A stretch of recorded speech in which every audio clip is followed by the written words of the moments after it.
Well, it's Monday, which means it's been a full week since the last things that need to be said. Nothing happened in the last 7 days, right?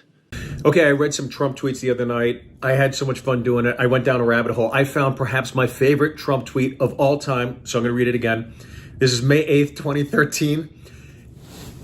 Sorry, losers and haters, but my IQ is one of the highest, and you all know it.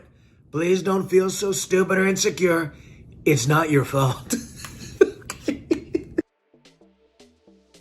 Hey everybody, your resident man in black is back again for a new edition of the best kept secret in the conservative movement right here on MRC TV. I'm Nick Kangadis. Really quick, head on over to Rumble, subscribe to our channel, and hit that like button. And no matter where you watch our videos, please share, like, and don't be afraid to leave a comment. I actually read what you guys have to say, and I occasionally respond, so don't be shy. Now, on with the show.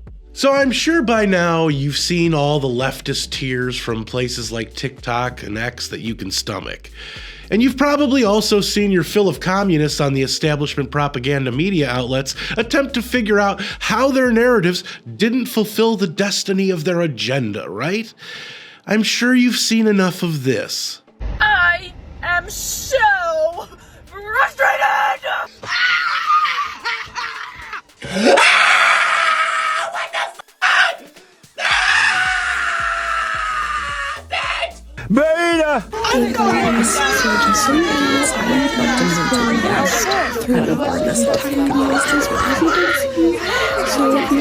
And this. It's not the elite that's going to pay the price. It's people who woke up this morning with a dream and are going to bed with a nightmare. Black voters came through for Kamala Harris. White women voters did not.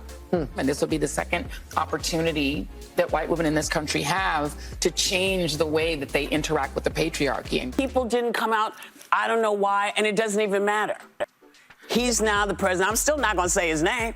If she were a 6'4" white man from Arkansas and she ran a good middle of the road campaign talking about reaching out, do you think she would be losing by that much? If she could like chew tobacco and carry a shotgun and talk about football and In that case, I want to show you a few clips of the rational discussions going on with people that aren't delusional and haven't been lobotomized. You know, the people that don't sound like this every time you turn on MSNBC, CNN, or The View.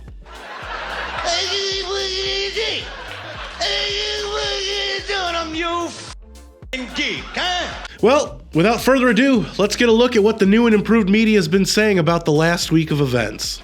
Donald Trump may be the only person in history that has gotten more Jewish votes and more Muslim votes in the exact same election. I think when we looked at that young vote, that's a really important point, is the podcast vote, because Trump was going out there and doing this new media. He was going on things like the Nelk right Boys. ones. He was going, like being endorsed by people like Bryce Hall, which we might not even know in this audience, but to people that are in college, that's a huge deal. And Aiden Ross kid, Theo Vaughn. Aiden Ross, and even like younger, like female influencers that are really popular were endorsing him, taking pictures with him. That should not be taken lightly. The media gaslit us to the absolute limits of their ability. The absolute limits. Joy Reid spent the entire time she was discussing Trump the other day comparing him to Mussolini, Stalin, Hitler, talking about a right-wing authoritarian regime, as if he had never been president for 4 years and didn't behave like any of those things.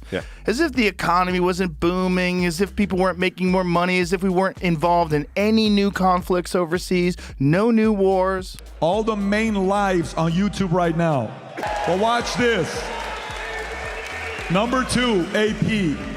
Number 3, ABC. Number 4, Charlie Kirk. Number 5, Benny. Number 6, Timcast. Glad he's back at it. 7, MSNBC. Megyn Kelly, Daily Wire. Good for them. NBC News. A lot of people are saying that they're delusional and they're crazy and they can't admit it. No. I fully accept everything they said. Kamala did run a flawless campaign. As flawless a campaign a crackpot far-left cultist could run. And that means America says your ideas are garbage. It could not have been better. There was nothing she could have done to sell this trash to the American people. And this speaks to the opinions that they have of America and of the people in America. That America's inherently bad. America's inherently racist. America's inherently sexist. And it's all of these negative things. These people don't love what our country stands for. They don't love the founding ideals of small government, of individuals rising up and taking care of themselves independently of the government. And you can hear it when they say, well, you know, you're not good enough for me. It speaks of significant arrogance.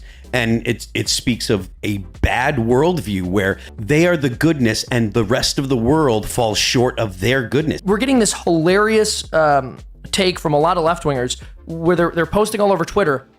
You know, I'm very confused. How can it be the case that I am correct about everything all the time and that Donald Trump won? I'm trying to square this. They're like basically saying this without any irony. Democrats are going to be in disarray, wondering whether or not they should have kept old Joe in. But as I've said since he was declared the winner in 2020, he never intended to actually run a second term because they never expected Donald Trump to actually run for re-election. And so the plan was for Joe Biden to duck out and then say his mission has been accomplished. All he wanted to do was stop Donald Trump from ever getting in the White House. But once Donald Trump decided to run for re-election, then Joe Biden had to run again. Otherwise, he would have looked like a complete coward. They'd painted themselves into a corner. He was already starting to show signs of mental decline at the end of 2020. And so then they were screwed. You see, you can have rational discussions and conversations without sounding like a fear-mongering, crazy-eyed, bought and paid-for stooge. I resemble that remark. And let's get one thing straight. The next 4 years are not going to be perfect. There's going to be a lot of bumps in the way. The resistance is going to do everything they can to dissuade people from acting like normal human beings again. They want you in fear. They want you to be brainwashed. And sometimes they even want you to be, what's the phrase? Not alive anymore. That's for the rhythms of Al Gore. A lockbox. So why even give them the time of day, as if what they say has any importance? No, the only thing left to do with the old media is to mock them relentlessly for their continued lies and dance on the cemetery plots that they call networks.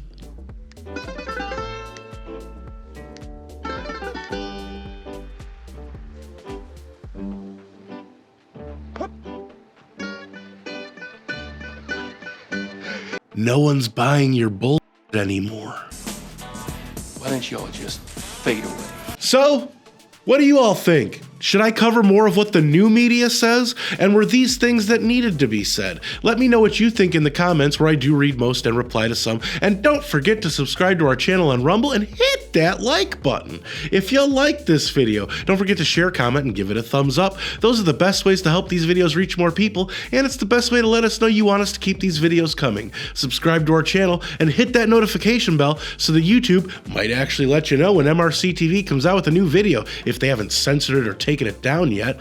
Like us on Facebook, check out more of our work at MRCTV.org, and if you want to support our content and the conservative movement, head on over to MRC.org/donate to help us out, since we're a nonprofit and couldn't do what we do without all of you. For MRC TV, I'm Nick Kangadis.